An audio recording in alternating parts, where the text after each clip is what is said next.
Good day, my name is Reggie Yamanaka. Today I'd like to show you the importance of data mining in the retail industry. We'll learn what data mining is, where it came from, how it can help our stakeholders. Data mining is the process of discovering patterns from the analysis of data. For instance, it can be used for finding bad guys and criminals, predict what your pet will look like, or even predict sales at an amusement park.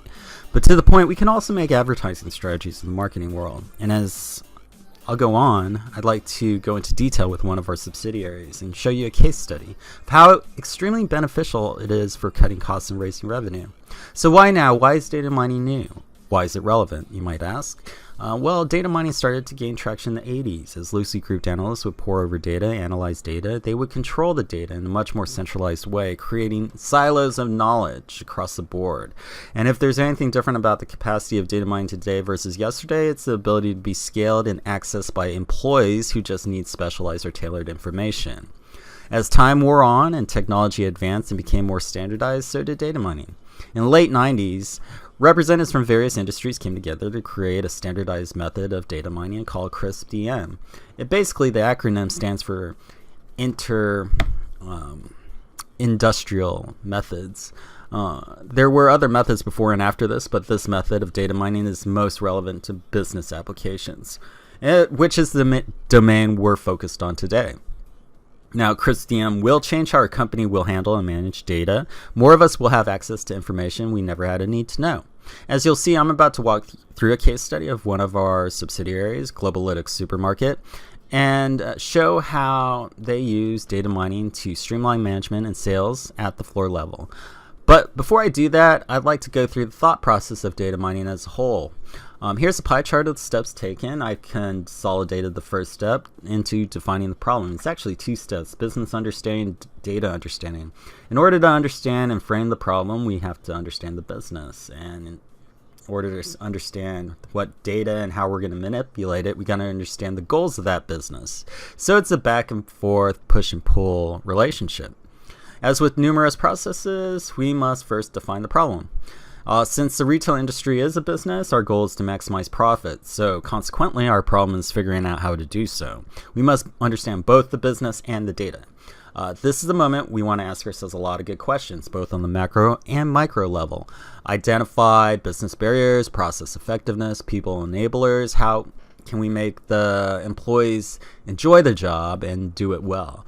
Which goods have the highest profit margins? On a micro level, which goods cost the least?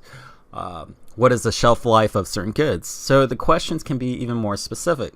The next step in the process is to prepare the data.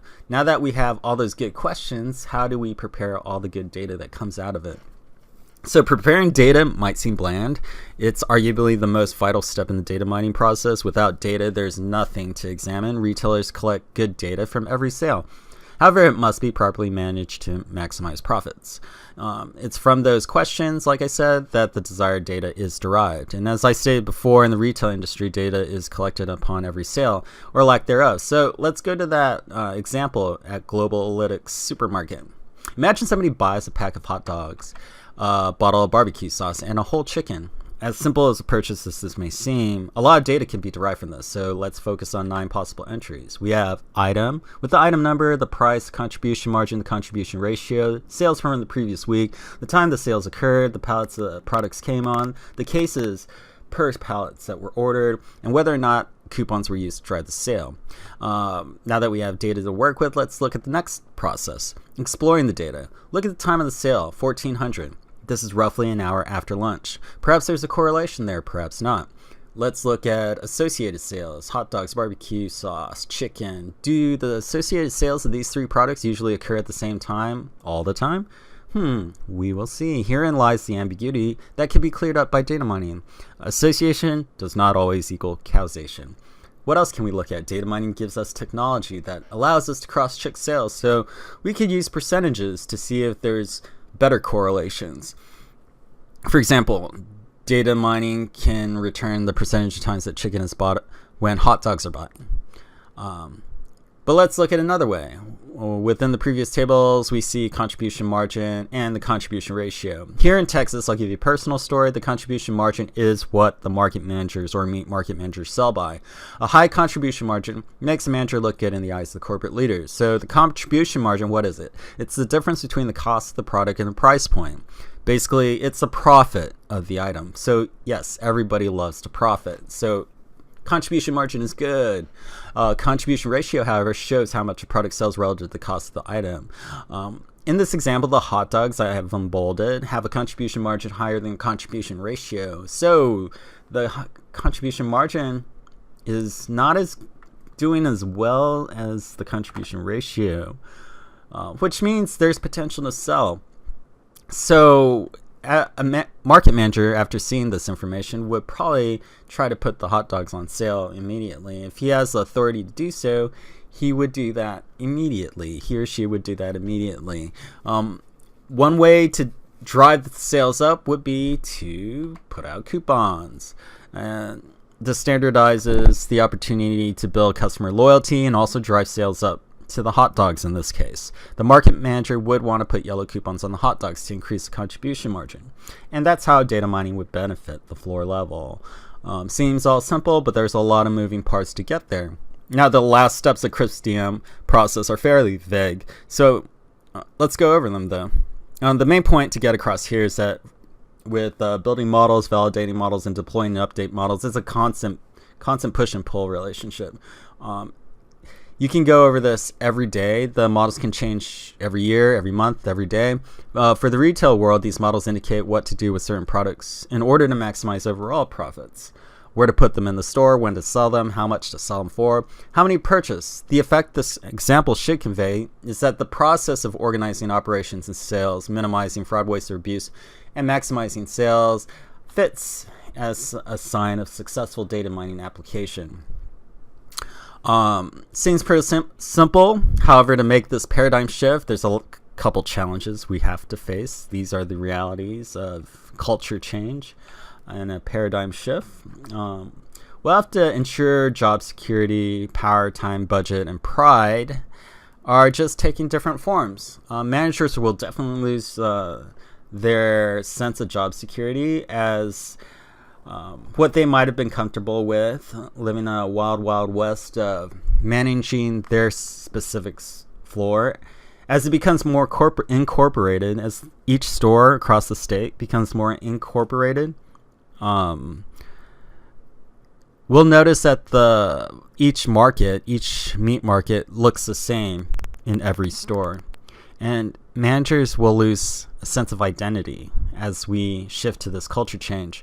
They might have less autonomy. I put power, but let's rephrase that to autonomy, as they won't be able to make personal deals with individual vendors on a daily basis. They can't just say, hey, I have a hole in this shelf, let's put whatever you're selling up here.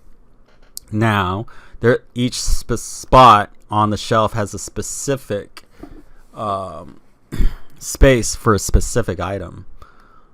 That gives accountability. That allows us to be more accountable for what's bought and sold and whether it fits the needs and specifications of the corporation. Time and budget, we're going to have to build an infrastructure for this. We're going to have money to do this. I have a solution for this. Solutions to build a quick prototype. Ignore initial data quality issues, as there will be some. It's important to build quickly to address feedback as soon as possible. And perhaps we could do this on a parallel operational level in a mock store or something like that. But the design of the database will start simpler.